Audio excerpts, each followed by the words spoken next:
तब्बल 8 वर्ष लागली प्राजक्त देशमुख यांना करुणाष्टके रंगभूमीवर आणण्यासाठी. It has to be a masterpiece. पण आहे का? जाणून घेण्यासाठी व्हिडिओ शेवटपर्यंत बघा.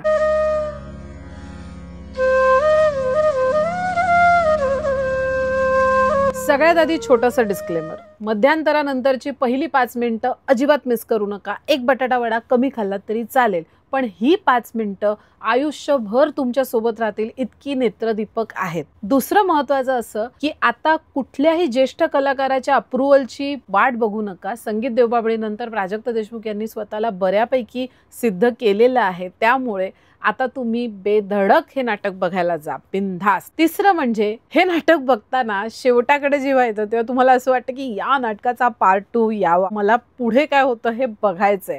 आता मी सांगते नाटक कसं वाटलं. नुकताच आपण विमेन्स वर्ल्ड कप 2025 भारतात आणलेला आहे आणि भारतीय नारी शक्तीचा विजय झालेला आहे. पण ट्रॉफी घेताना त्या प्रत्येकीच्या डोळ्यात अश्रू होते, भरून आलेलं. हे अश्रू दुर्बलता दाखवत नाही, तर त्यामागचा संघर्ष दाखवतात. खरं तर स्त्री जन्माला येते तिथूनच तिचा लढा सुरू होतो समाजाची, समाजाच्या बुरसटलेल्या विचारांशी. काळानुसार कारण बदलत असतील, हेतू बदलत असेल, पण लढा हा काही स्त्री जातीला चुकलेला नाही. आणि अशाच एका लढ्याची सुरुवात दाखवलेली आहे भद्रकालीच्या 59व्या कलाकृतीत प्राजक्त देशमुख लिखित दिग्दर्शित करुणाष्टके नाटकात. सुरुवात करूया अभिनयाने. सर्व कलाकारांचा अभिनय उत्तम झालेला आहे. बाईबाईंच्या भूमिकेत गीतांजली कुलकर्णी, दुर्गाच्या भूमिकेत पर्ण पेठे, देवकीच्या भूमिकेत कल्याणी मुळे, सिंधूच्या भूमिकेत किरण खोजे, यमीच्या भूमिकेत प्रतीक्षा खासनीस, शांताच्या भूमिकेत माधुरी भारती, गोदाच्या भूमिकेत केतकी सराफ आणि माधव व इतर अनेक भूमिकांमध्ये विनायक चव्हाण. सगळ्यांची कामं अप्रतिम झाली आहेत. या नाटकात ब्रिटिशकालीन भारत दाखवलेला आहे,